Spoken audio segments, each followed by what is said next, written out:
City living has its advantages and disadvantages, but in some places around the world, people are coming up with innovative ways to eliminate the negative and accentuate the positive. Well, fill up your transit cards and hop aboard as we share some of our favorite genius ideas we think should be in every city. From repurposed infrastructure to disappearing, reappearing artwork and everything in between. Oh, and stay tuned to the end of this video to find out which city we've dubbed the champion of urban planning.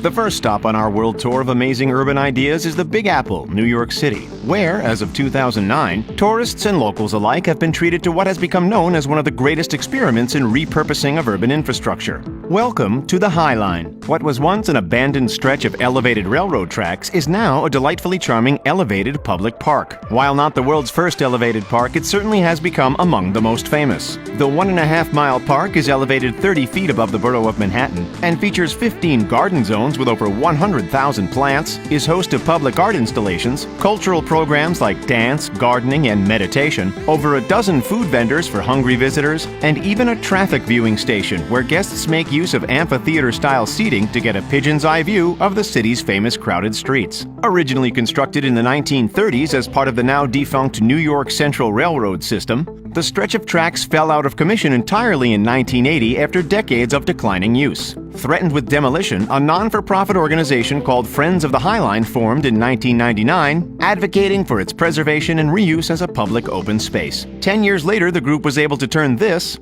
into this. Nice work. Our next stop is over 7,000 miles from New York in the Chinese city of Shanghai. But distance is not a problem for our next featured genius idea, the world's first and only commercially successful maglev train.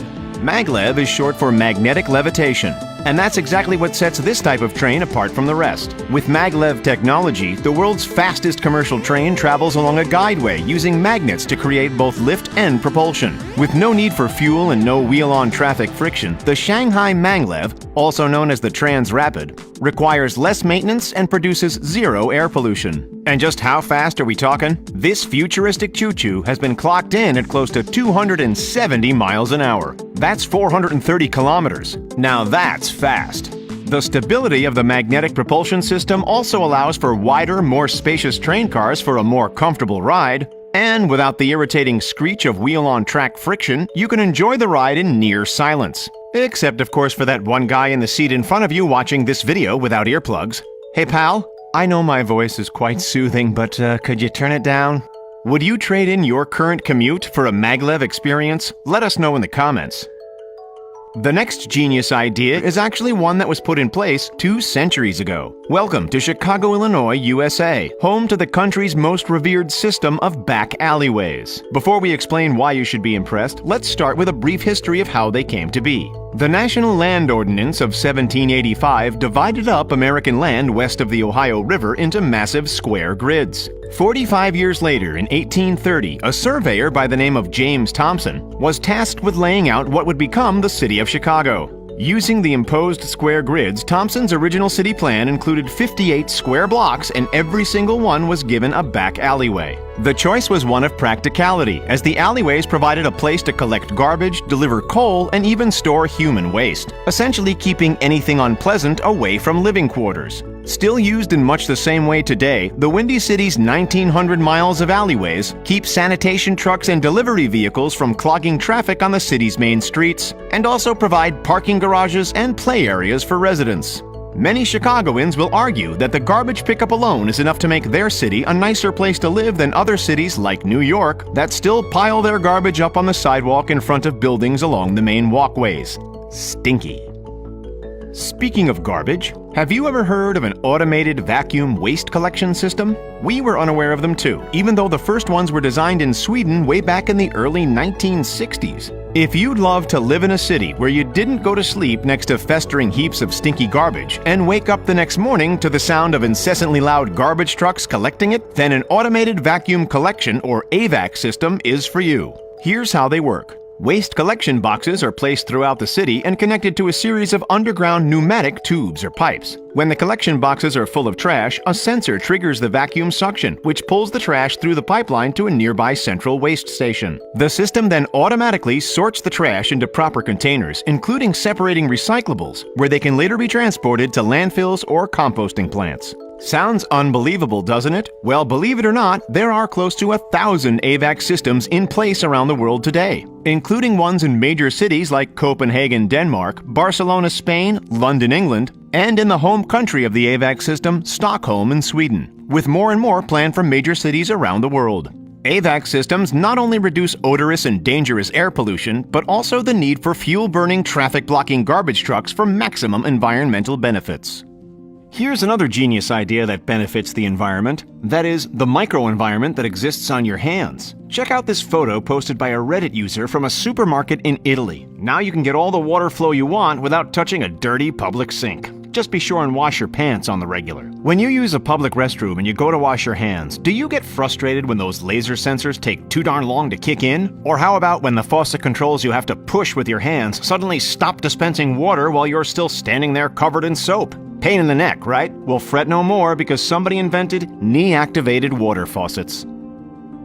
While we're on the subject of environmental benefits, we wouldn't mind seeing more green initiatives in cities throughout the world. So let's give a shout out to one of the greenest cities there is, Eugene, Oregon. For the last several decades, the small city located in America's Pacific Northwest has put major focus on creating innovative ways to become more sustainable.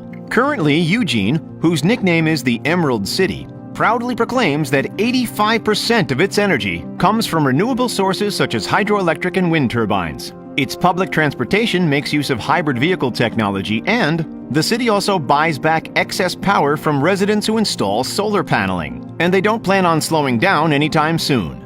In 2010, the city's Sustainability Commission rolled out a new climate recovery ordinance, whose goals include reducing fossil fuel use by 50% by 2030 and reducing the total community greenhouse gas emissions to a level of carbon neutrality by as early as 2020. Popular Science ranked Eugene among the top 5 greenest cities in America, and Livability.com ranked it the 28th most livable city in America. With its active community, easy accessibility by car, bike, or on foot, and its clean, breathable air, it's easy to see why.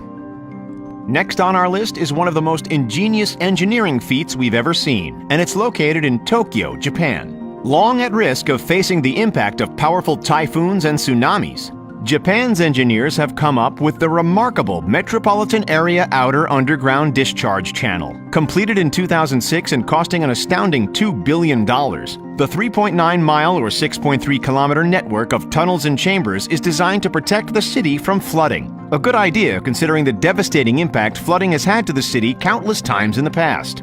The 50-meter-deep chambers are connected to a powerful 13,000-horsepower pump, capable of discharging 200 tons of water per second into the city's nearby rivers. Parts of the chamber system are even open to the public for touring. So if you're visiting Tokyo, be sure to check out this amazing feat of life-saving engineering. Rainy days have always been synonymous with feelings of dreariness and misery, so why not brighten things up with a little color? Well, that's exactly what a group of clever artists did to combat the blues of monsoon season in Seoul, South Korea, when they created rain-activated street murals. Called the Monsoon Project, designers used a specially formulated hydrochromatic paint to create brilliant, colorful scenes that only appear when it's raining. The project's website describes it as follows, quote, "Inspired by South Korea's culture of emphasizing the importance of the flow of rivers, the paintings utilize Korea's topographical features that create a flow and puddle of rainwater in every street to fill the streets with color and life." End quote. Now that's innovative. A similar project called Rainworks can currently be enjoyed in America's rainy city of Seattle, Washington. We would love to see this and other colorful and clever art installations in cities around the world. Wouldn't you? Let us know in the comments. What to do with excess water appears to be a problem for most urban areas. Who among us hasn't stepped in a sidewalk puddle and soaked our shoes, or worse, tried driving through a flooded street and caused expensive damage to a car? Surely there must be a solution to this, right? Enter the geniuses of environmental services in America's Portland, Oregon. Back in 2004, the city began experimenting with water-permeable streets that eliminate flooding. No, for reals. By paving the streets with interlocking concrete blocks, rainwater permeates the street surface and flows straight into the ground. Under the bricks, a layer of fine rock and a geotextile fabric help to filter out pollutants to prevent them from entering the soil. Genius! The project has also reduced sewer blockages, stream pollution, and even residential basement flooding. Why isn't every city on Earth doing this? By the way, did you notice how we have visited Oregon twice in this video? We're considering moving there. What do you think? Urban bicycling is becoming more and more ubiquitous, and with that comes a growing concern for bicyclists' safety. Over in a town called Lidzbark-Warmiński in northern Poland, a local company has created an ingenious way to illuminate bicycle paths at night by getting them to glow in the dark. The surface of the bike path contains a synthetic material called phosphor, which absorbs sunlight during the day and converts it to fluorescent light at night, brilliantly illuminating the way for those getting around town by bicycle after the sun goes down. The president of the company, called the TPA Institute for Technological Research, explains, quote, "The material we use for the track gives light for over 10 hours. That means the road can radiate throughout the whole night and reaccumulate the light the following day," end quote. This bright idea, see what we did there, may have been put in place for safety reasons, but the fact that its soft, colorful glow against the dark of night is so darn beautiful doesn't hurt matters either. For our final entry on this list, we'd like to pay our respects to a city that we've dubbed the champion of urban planning.